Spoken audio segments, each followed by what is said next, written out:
நாம் தமிழர் கட்சி ஏன் ஆட்சிக்கு வேண்டும் அப்படின்னு மக்கள் கொஞ்சம் சிந்திக்கணும். 10-13 வருஷமா எங்க அண்ணன் கத்திட்டு இருக்காரு, கனிம வளத்தை பாதுகாக்கணும், மலைகளை பாதுகாக்கணும், நீர் வளங்களை பாதுகாக்கணும் அப்படின்னு. இதுக்கு முன்னாடி இருந்த கட்சி ஆட்சிகள்லாம் இதற்கு ஏதாவது ஒரு ஸ்டெப் எடுத்திருக்கான்னு கொஞ்சமா யோசிச்சு பாருங்க. ஒரே ஒரு சின்ன விஷயம் நம்ம மேட்டூர் மக்களுக்கு எல்லாத்துக்கும் தெரிஞ்சது தான். இதே ஒரு வருடத்துக்கு முன்னாடி 16 கண் கதவு மதகுல எவ்வளோ தண்ணி திறந்து விட்டாங்க. அதையெல்லாம் பாதுகாக்க முடியுமா முடியாதா? அதற்காக ஒரு சின்னதாக ஒரு திட்டத்தை போட முடியுமா முடியாதா? பண்ண முடியும், ஆனால் இவங்க பண்ண மாட்டாங்க. இவங்களுக்கு பண்ண தெரிஞ்சதெல்லாம் ஒன்றே ஒன்று தான். அடுத்த எலெக்ஷனுக்கு எப்படி காசை கொடுத்து சேர்க்கணும், ஓட்டை வாங்கணும், இதுக்கான திட்டம் தான் இவங்க கிட்ட இருக்குதே ஒழிஞ்சு நீர்நிலைகளை பாதுகாக்கிறதுக்கான திட்டங்கள் எதுவுமே கிடையாது.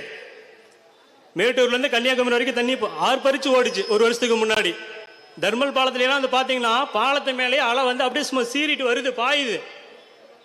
மேலே வண்டியில் போகும்போதே அந்த சாரலிங்கெல்லாம் உணர்ந்துருப்பீங்க. அவ்வளோ தண்ணி வீணடிச்சுட்டாங்கல்ல.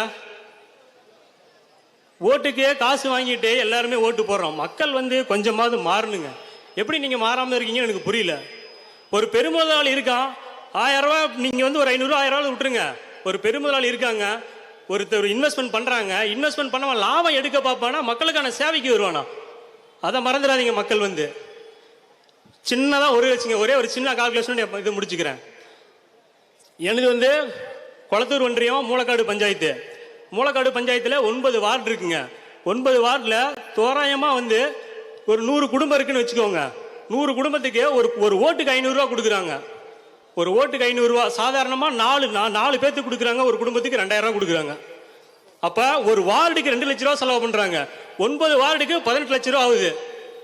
இதெல்லாம் மற்ற வார்டுகள்லாம் பார்த்தீங்கன்னா 300 குடும்பம் 200 குடும்பம் இப்படிலாம் இருக்கு. அப்போ கொளத்தூர் ஒன்றியம் ஃபுல்லாக 14 பஞ்சாயத்து, ஒரு பேரூராட்சி இருக்கு. இதுல எல்லாம் எத்தனை காசு செலவு பண்ணுவாங்க? ஒரு கட்சி மட்டும். அப்ப தமிழ்நாடு ஃபுல்லா எத்தனை காசு செலவு பண்ணியிருப்பாங்க? இவங்க கிட்ட இருக்கிற இப்ப 2 கட்சிக்கும் யோசிச்சு பாருங்க. இவங்களும் பணம் 500 ரூபா கொடுக்குறாங்க, இவங்களும் பணம் 500 ரூபா கொடுக்குறாங்க. எங்கிருந்து இவங்களுக்கெல்லாம் வருது இந்த காசு?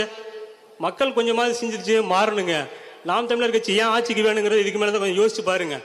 நாம் தமிழர். நன்றி, வணக்கம்.